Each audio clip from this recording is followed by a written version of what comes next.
It's a great, great morning, the first day in heaven, when you stroll down the golden avenue. There are mansions left and right, and you thrill to every side, and the saints are always smiling, saying, how do you do? Oh, it's a great, great morning, your first day in heaven, when you realize your worrying days are through. You'll be glad you are not idle, so time to read your Bible. It's a great morning for you. Amen. Good morning po sa ating lahat and happy Friday morning. Ito po inyong lingkod, Peter Jong, from CBBC Singapore Outreach. Ito po yung ministry ng CBBC San Pedro Laguna under the leadership of our pastor, Dr. Ed Lauren Evan. Welcome po sa bawat isa. Tayo po ay saglit na manalangin. Let us open in prayer. Father in heaven, Lord, we bless you this morning. God, thank you for the good night rest. Thank you, Lord God, for this brand new strength and this brand new day that you've given us. And thank you, Lord God, for another opportunity to have our morning devotion. You bless, O Lord God, your people that will be joining, listening, O Lord God. Bless their desire to hear from your word, especially on the topic of family. And I pray, Lord, that you would bless your servant, give me words to say.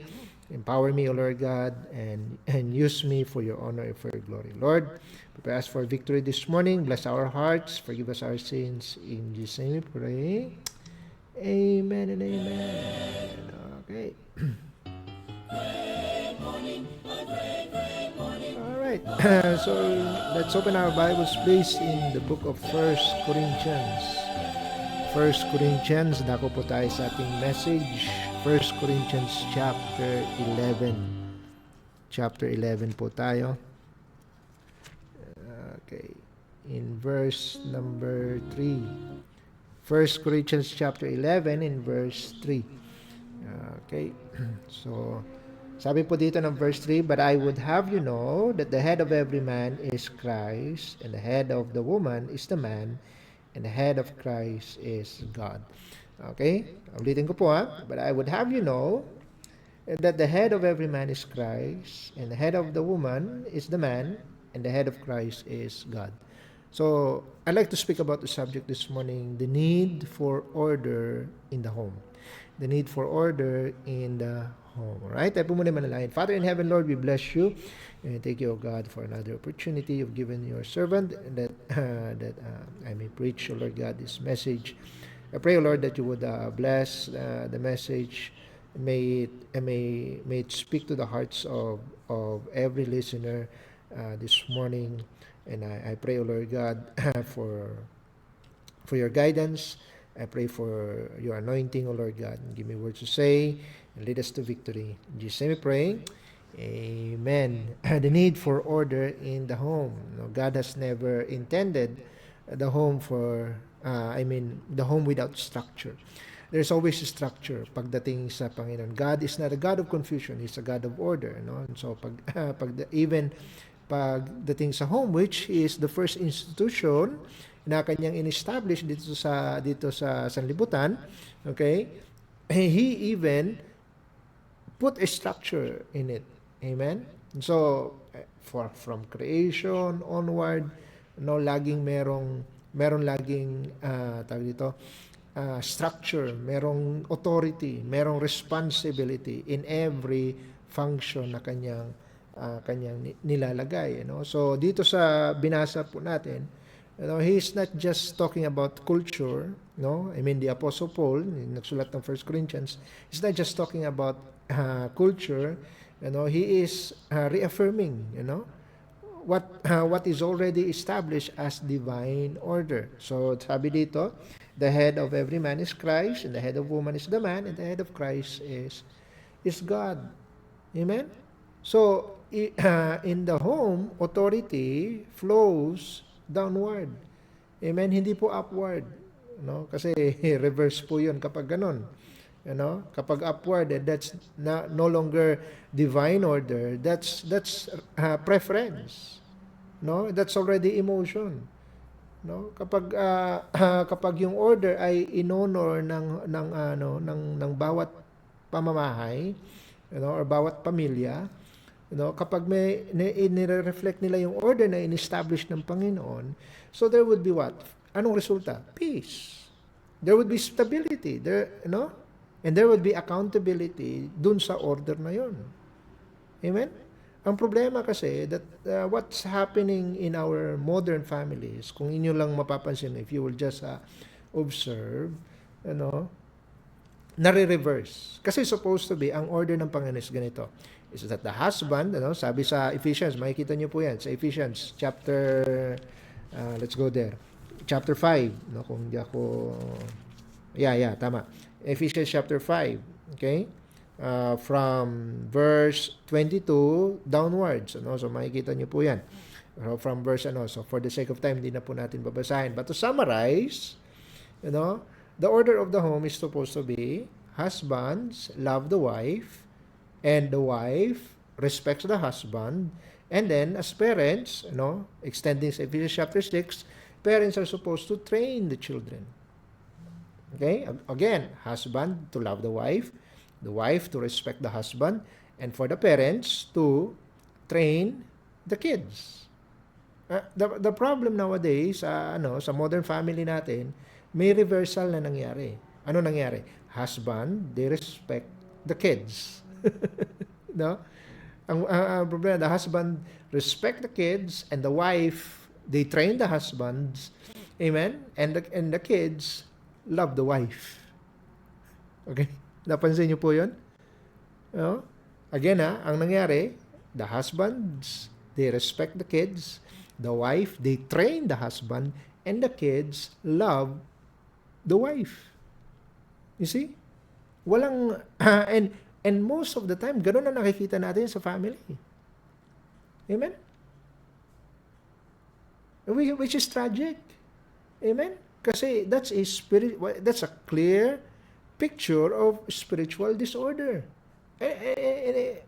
No, we tend to laugh at this matter, pero hindi natin if you will just open your eyes, you will see that the joke is not far from the truth. Amen? Kapag yung authority na invert, anong nangyari? Yung responsibility na inatas dun sa supposed to be na leader, that responsibility collapse. Amen? At ang nangyayari, the family or the household will be filled with confusion. Amen? And again, sabi nga ng 1 Corinthians 14, God is not the author of confusion, but of peace. Amen? So kapag ang mga husbands, they withdraw from that leadership, at kapag yung the mga wives, they are forced to compensate for the lack of leadership, and then the children, sila na yung nagiging center of the home, di ba? Then yun yung yun na yung product of the disorder. Amen? Now, don't get me wrong, mga kapatid. No? This message is not about asserting power. Amen? But it's about restoring biblical responsibility. Amen? Biblical order. Hindi ibig sabihin na may order doesn't mean wala ng love. Amen? Kundi, merong direction. Okay? Naunawaan niyo po? So, kapag ni-restore natin yung structure na in-establish ng Panginoon sa Kanyang salita, again, the home will become again a place of peace. Kasi wala ng confusion. Amen? God is not the author of confusion, but of peace. Amen? So kapag wala ng confusion, there would be peace, there would be clarity, there would be a godly order. Amen? So the need for order in the home, that's the title of our message. I have 3 points for you this morning. Number 1, why is there a need? Because, number 1, leadership carries accountability.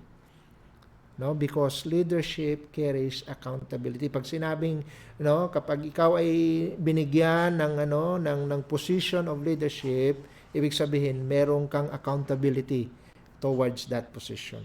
Amen? I'm talking to the husbands. I'm talking to the head of the home. And being the head of the home is not a privilege. It's a responsibility. Amen? Kapag ginawa kang leader ng Panginoon, you are answerable to God. Amen? For those that are under your care. Amen? So, ang husband, hindi siya answerable to the wife. Because she is not the head of the husband. Amen? The husband is answerable to God. Amen? Kumbaga, and I'm not saying na hindi, that there should be no communication, kasi hindi naman siya answerable. No, that's you know, don't be, kumbaga, wag niyong ilagay po lagi sa extreme. Amen? Remember that the one the one that the Bible says is the head of the husband is Christ. Amen? So, kapag hindi yun nasunod, then there will be no order. Amen? So, kapag ang ano mo, ang responsibility mo is inuna mo yung wife and your kids, without God in the picture, without God in that order, abay, what you have is an unguided home. And there would be confusion.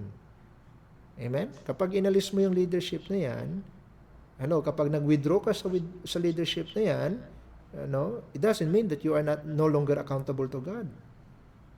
Ang nangyayari niyan, there would be what? Consequences sa pagbitaw mo ng responsibility na yan. Amen? The head of the husband, the head of every man is Christ. Sabi ng verse. Amen? So, the husband, you are supposed to lead under that authority and the authority of Christ. So, ibig sabihin, hindi, your leadership, your position, wala ka dyan independently. Amen? You are placed there by God. Amen? So, it's up to you whether you be obedient sa order and structure ng Panginoon. Or kanino ka ba mas obedient? That's the problem eh.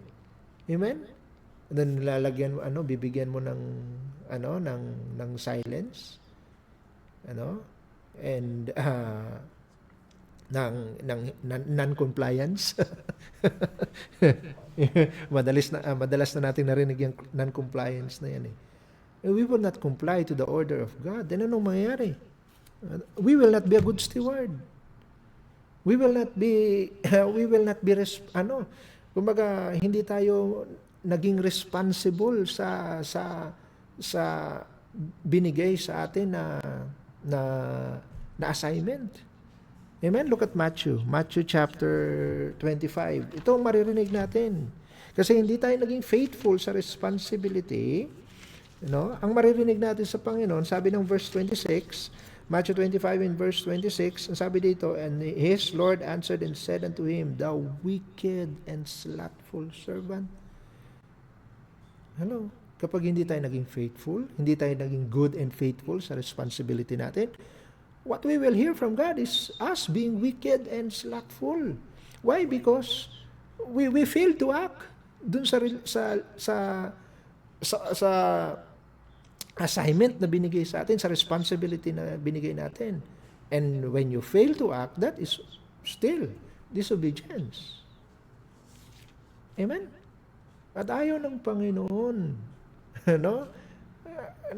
if anything, God condemns disobedience.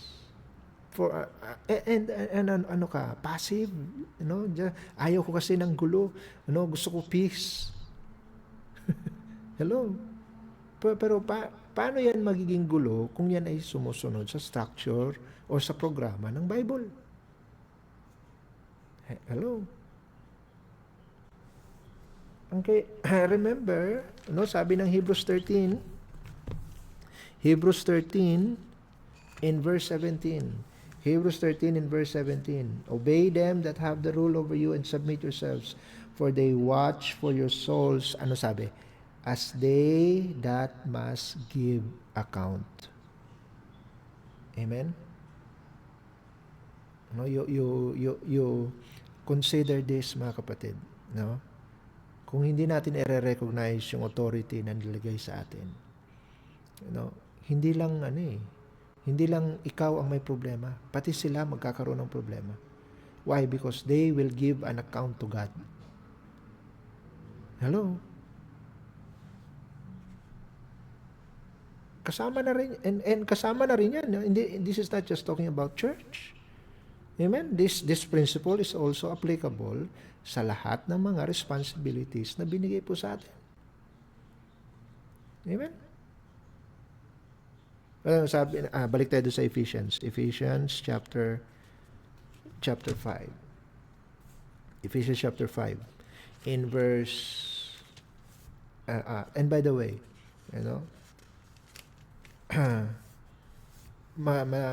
madalas ang ginagawang kondisyon ng mga husbands, ilalove ko lang yung wife kapag siya ay magsasubmit sa akin. And then that's wrong. Amen? Love, remember, love is commanded to the leader first. Ano sabi ng Ephesians 5 verse 25? Husbands, love your wives, even as Christ also loved the church and gave himself for it. Remember the principle, we love him because he first loved us. Amen? So, hindi mo ibibigay yung love just because nag-submit muna yung wife. Amen? Hindi. You love first. No? You first love her. Amen? Hindi po, kumbaga, you are demanded the initiative. Amen? Hindi po yan response sa submission ng yung wife. That's why you have to ask yourself. Amen? Am I leading my home with responsibility? Yun ba ang inaano ko? Or am I avoiding leadership? Hello? Just for the sake of peace on earth. Amen? Leadership, number one, because leadership carries accountability. Why is there a need for order in the home? Because leadership carries accountability. Number two, because submission strengthens harmony. Amen? Submission strengthens harmony. Amen? Now, dapat nating unawaan ito, especially sa mga ladies. Ladies, wives, submission is not weakness. Amen? Submission is not weakness.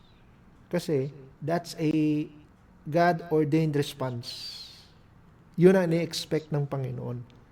Amen? As a response. Para yung order magkaroon ng function. Amen? And that it would function smoothly. Amen?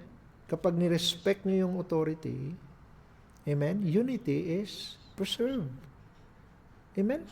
Pero kapag ni-resist nyo yung submission, anong nagkakaroon? Friction. Tension. Contention. Kasi submission is commanded. And there's no condition na nakalagay dyan sa 22. Ephesians 5 verse 22. Wives, submit yourselves unto your own husbands as unto the Lord. Amen? So, kapag nag-submit kayo sa husband, nag-submit kayo sa divine order, that's also tantamount to obedience to God. Hello? Hindi po yan, alam mo yun, and by the way, wala pong kondisyon na nakalagay po dyan. Amen? Ang nakalagay lang dyan, as unto the Lord. Amen? So, pag niresist nyo po yan, then, isa lang ang ibig sabihin nun. Isa lang ang dahilan. Pride. Pride. Pride is always the enemy of submission. Ano sabi ng Proverbs 13 in verse 10, very common verse, only by pride cometh contention. Kaya magtataka, bakit may mga away, bakit may mga arguments, bakit may mga misunderstanding? Hello? It's because of pride. Walang contention. Kung walang pride, walang competition in the home. Walang competition for authority and love. Amen? And submission. Kung walang pride. Only by pride cometh contention. Kaya may mga ganyang gulo because of pride. May mga power struggles within the home. Amen? Bakit? They want no? They want to be in power. Amen? So, ang problema is pride. Whereas kung susunod lang tayo sa order ng Bible, amen? Then we will have a what? We will have righteousness, no, ruling in the home. Amen? Kapag kapag kayo, ladies, or wives, kapag nagbigay kayo ng submission, nagbigay kayo ng support, what you do is you are reinforcing that leadership. Remember, you were made to be what? A helpmeet. Amen? Ibig sabihin, you are there to strengthen. No? I will make an helpmeet. Itong palagay? I will make an helpmeet for him. Amen? Yan po ang sabi ng Bible. For him. So you are, ang design ninyo, you are designed, you were created, na ang intention is to strengthen, not to replace. Amen? The role of the leader. So you are there to support, amen, and reinforce the leadership of your husband. Amen? And when you do that, you follow the order, you are promoting peace. Amen? You are promoting peace. Ano sabi ng kapag sinunod niyo yung order ng Diyos, kapag sinunod niyo yung wisdom ng Panginoon, yung design ng Panginoon, look at James chapter 3. James chapter 3 in verse 17. But the wisdom that is from above is first pure, and then what? What's the word? Peaceable. Amen? Kapag merong submission sa wisdom ng Diyos, sa design ng Diyos, there will always be peace. Kasi wala na yung confusion eh. Amen? Kumakalma yung relationship. Kasi wala nang rebellion, wala nang resistance. Amen? So you have to ask yourself, am I contributing to the peace, to the peace na sinet ng by honoring the order na sinet ng Panginoon?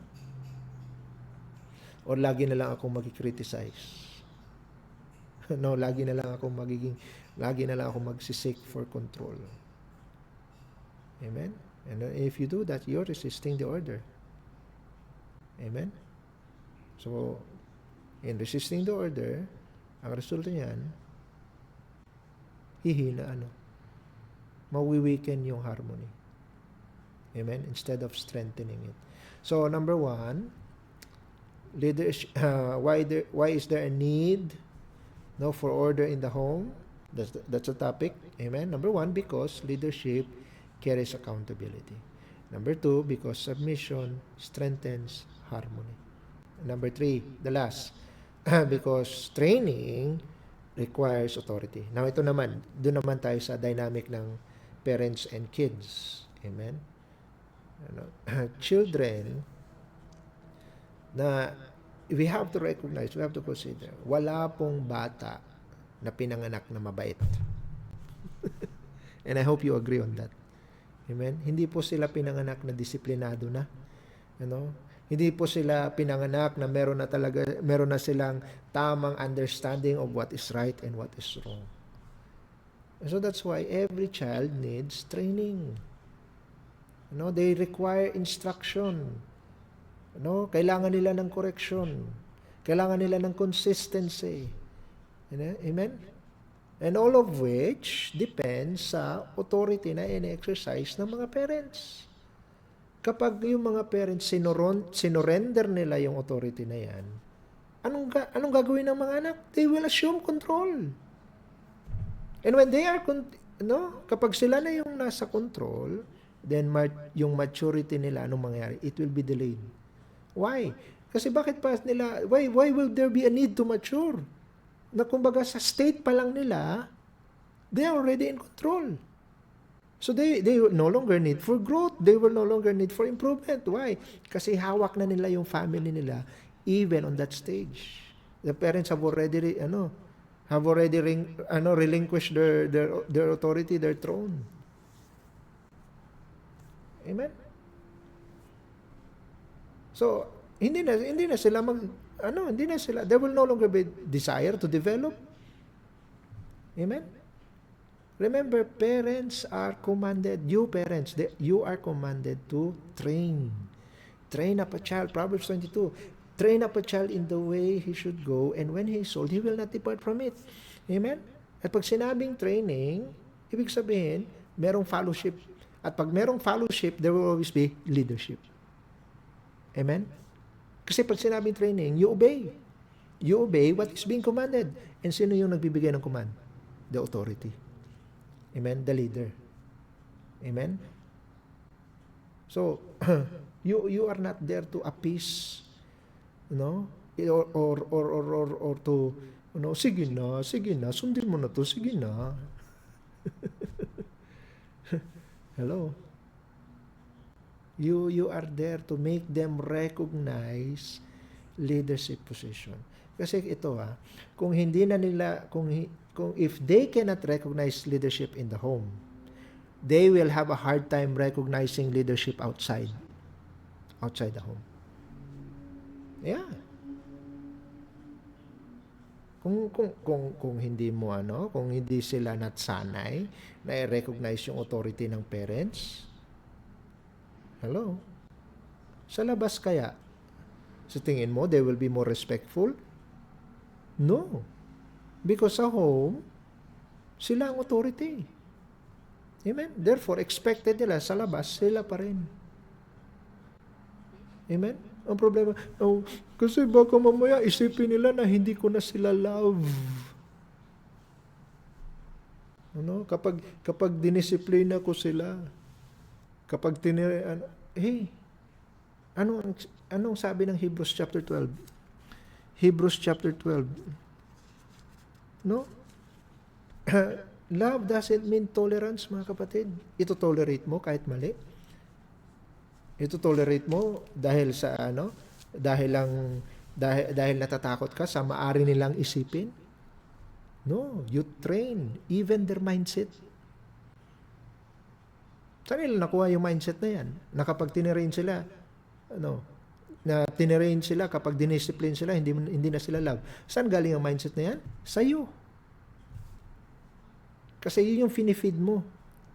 Hindi man directly, pero yun yung finifeed mo sa sarili mo. Hello? At kapag yan yung principle na umiiral sa loob mo, magmamanifest yan. At yung mga bata, they are very observant. No? Na-observe nila kung kahit hindi mo sabihin, they will just observe. Amen? Ano sabi ng Hebrews 12, verse 6?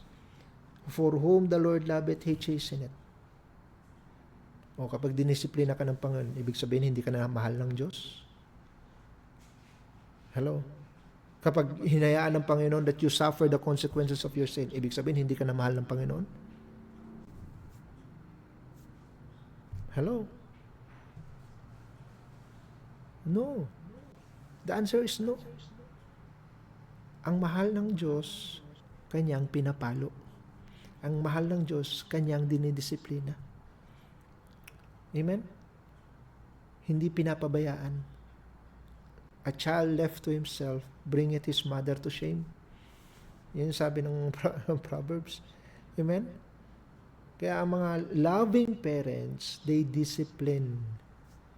Amen? Kasi alam nila that once they neglect, it will harm the child. At yun yung ayaw nila. Hello?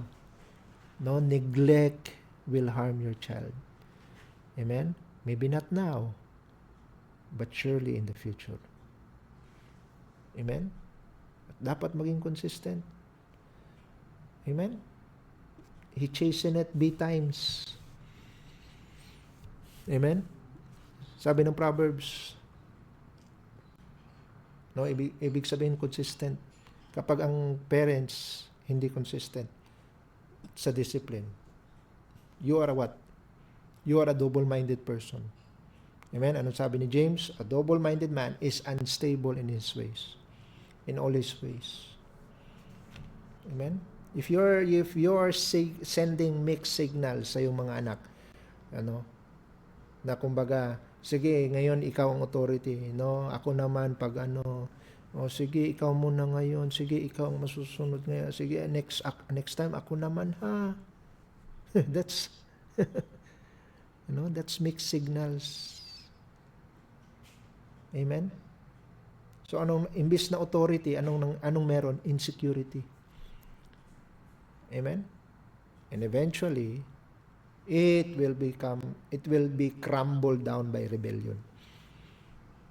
No? Rebellion is always the result for neglecting authority, for rejecting authority. Amen? Kaya,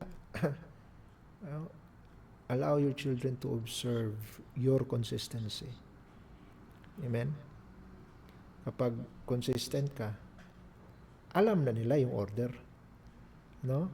Alam na nila na kapag ginawa mo to, ito yung maging consequence. No? Kasi consistent. Amen? Alam na nila kapag na-late sila ng uwi ng ganitong oras, kapag hindi pa sila nadatna ng ganitong oras, amen, pagkagaling sa school, then alam nila kung anong mapapala nila. Why? Because there's always consistency. Amen? At kapag alam nila yung structure, alam nila yung programa ng tahanan, di ba? Then children will imitate that, in their adults, when they become adults. Sa tingin mo, when there's no structure, when there's no order, when there's no consistency in the home, you think you're breeding or raising up kids that will grow up also to be what? Structured, disciplined, and with consistency? Magiging inconsistent din yan pagdating ng pag siya'y tumanda na. Well, why? Because they just follow. Kung ano yung nakikita nila. Amen? So kung yun ang structure na minomodel mo, ano magiging resulta? The same. Amen? And by the way, hindi mo po pwedeng i-lecture lang yan nang hindi nakikita sa'yo. Kaya madalas ganito nangyayari. Makakapakinig yung mga bata ng preaching. Dalhin mo sa church, makakapakinig ng preaching. And then sinasabi ng preaching ganito, di ba? So ang unang magi-expect sa mga bata, ang una nilang ine-expect is that the parents would follow what is being preached. Di ba? And so yung mga bata, if the kids, they will not see the preaching being applied in the lives of their parents. Sa tingin mo, they will be inspired to do to obey preaching? Hindi. Why? Because pagdating sa parents, preaching is just what? Optional. If it's convenient, then susundin. But if it's not, bahala ka dyan. And when the kids observe, hindi naman pala kailangan na sundin yun. Hindi naman pala kailangan sundin yung sinasabi ng Bible. Then why would I care? Di ba? Why would I care? Maririnig ng mga bata, you pray, hindi naman nakikita ng mga bata na nagpipray yung parents. Maririnig sa preaching, you read the Bible, hindi naman makikita ng mga bata na nagbabasa ng Bible. Then why would they care to follow? Amen? And pag nakikita nila sa mga sa inyong mag-asawa, hindi naman nasusunod yung order. Hello?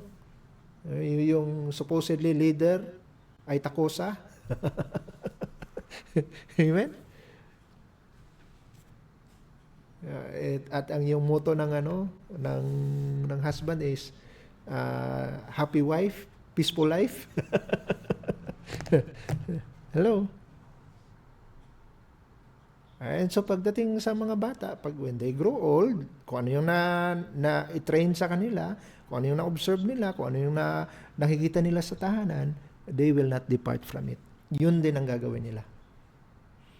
No? Kasi yun yung nasagap nilang training.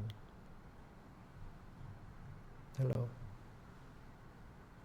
So you see, there needs to be order. Why? Because there's the next generation. Amen? Your kids will become parents someday. Amen? Your kids will become husbands and wives someday. Amen? At napakahalaga na makita, meron silang order, meron silang structure na kinalakhan. Amen? Kasi kung walang structure, walang order, anong klaseng family ang itataguyod nila? Then family din na the same. They will not depart from it. Ganon din, yung family na walang structure, walang order. And no small thanks to the parents. Amen? So there must be order in the home. Number 1, because leadership carries accountability. Number 2, because submission strengthens harmony. And number 3, the last, because training requires authority. Amen? Let your kids recognize the authority. Nang sabi ng 1 Corinthians 14, because God is not a God of confusion, but of peace. God is a God of order. Therefore, let all things be done decently and in order. Amen? All things. Pati family. Amen? Must be done decently and in order. Simple and clear instruction. Amen? Pag tinaguyod mo yung order, it's not oppression. Hindi ka tinatanggalan ng rights. No? It's for your protection. Protection from what? Confusion. Protection from what? Rebellion. No confusion. Protection from what? Disorder. That's your protection. Kapag sinunod mo yung order ng Panginoon, you will be protected. Amen? Sa future consequence ng hindi mo pagsunod. Hello? So husbands, lead with responsibility. Lead responsibly. Amen? Wives, you support willingly. Amen? And parents, you train your kids faithfully. Amen? And when you do that, your home reflects the wisdom of God. Amen? And wisdom that is from above is what? Peaceable. Amen? So, return to God's order. Amen? Lead your family because that's where God has placed you. Amen? Support your husbands because yun yung assignment mo galing sa Panginoon. Amen? And you train up your kids. Why? Because they are entrusted to you. Father in heaven, we bless you this morning. We thank you for the message. Thank you for helping us realize the need for order in the home. And we know, Lord God, that this order in the home is not your intention for the family. I pray, O Lord God, that we follow your design, we follow your program, we follow the structure, we follow the plan, the blueprint that you have, the pattern that you have set forth in your word. Thank you, Lord God, for giving us this wisdom.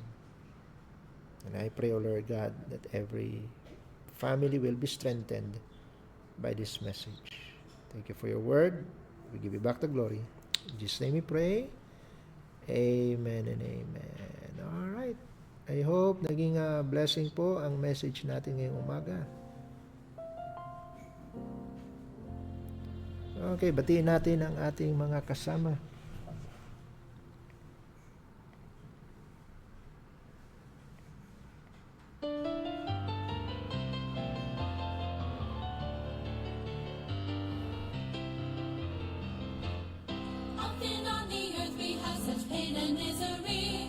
Simple ang message natin ngayong umaga. Okay, so we have We're gonna sing that heavenly song. We're gonna fly away. We're gonna fly, fly. We're gonna tell this world goodbye. We're gonna Okay, so we have Sister Jayan. Good morning sa'yo. Amen. We have Sister Christine. Good morning. Ma'am Maris, Ma'am Buntag. And also kay Ma'am Marites Season from Cyprus. Hello po ma'am. Good morning. And also kay Sister Dinah. Good morning. Sister Joffin. Good morning sa'yo. Sister Jonalie. Good morning. Oh, from Taiwan. We have Ma'am Aizen. Good morning po. Thank you for joining Nanay Rosa Costa. Hello Nay. Good morning po. Sister Grace. Good morning. Ma'am Nympha. Good morning. Ate Edith. Hello te. Good morning sa'yo. And kay Sister MJ. Good morning. Sir Ian Almonte. Good morning po. And also kay Sister Joanne, good morning. And Ate Cecil, good morning. Thank you for joining. Sister Chloe Chelsea, amen. Good morning po. Thank you for joining. Kay Ma'am Mirsa Mayuyo, hello po. And also kay Mrs. Cadayona, good morning po ma'am. Thank you for joining. Kay Ma'am Irene and Brother John Ray, Maimbuntan, dira sa Midsayap. One of these days, and it won't be long, you can sing that heavenly song, then you can fly away. We're gonna fly. Okay, so We're gonna tell. Ma'am Teresa Mejias, good morning po sa inyo.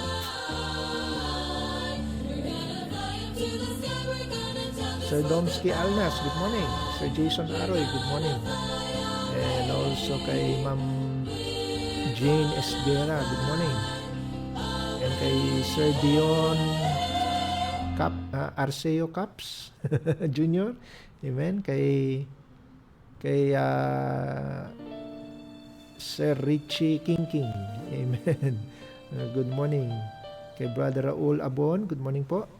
And kay Ma'am Evelyn Cortez, good morning. Ma'am Pauline Gavin, good morning po sa inyo.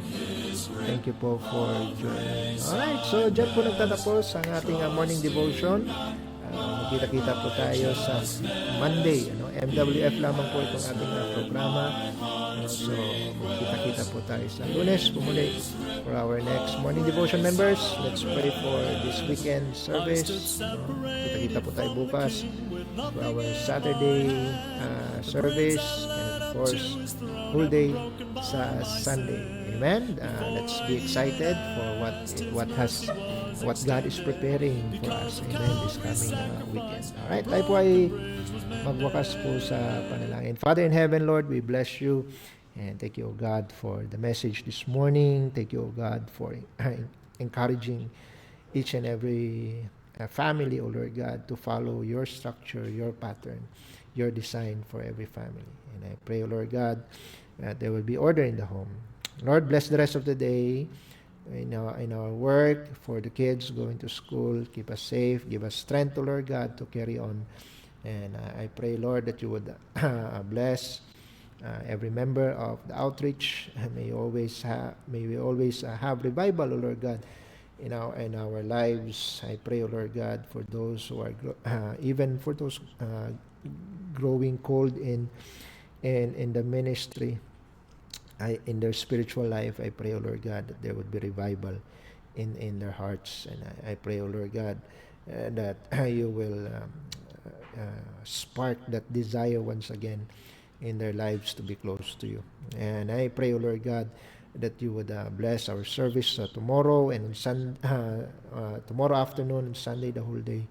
I pray, O Lord God, once again, there will be victory, that you will give us victory. You will speak to us your word that will not only challenge us but also refresh and strengthen us. I pray, O Lord God, that you would bless the soul winners, the disciplers, and everyone that is involved, that has involvement in the ministry, the special number, the instrument players, even the ushers, the greeters. I pray, O Lord God, that you would bless even the Sunday school for kids, Sunday school for adults. Thank you, Lord God, for putting us into the ministry. Help us to be faithful, Lord, in our responsibilities. And I pray, Lord God, that you would continue to bless our pastor and his ministry in San Pedro, and also in the missions and the outreaches, O Lord God. Continue to bless his life, bless his leadership, give him wisdom, strengthen him, O Lord God. And I pray, Lord, that you would continue to bless this live stream program for your honor and for your glory. Lord, we give you back all the praises, thanksgiving, all the glory and honor. In Jesus' name we pray. Amen and amen. And I thank you po for joining. God bless you all. We are dismissed.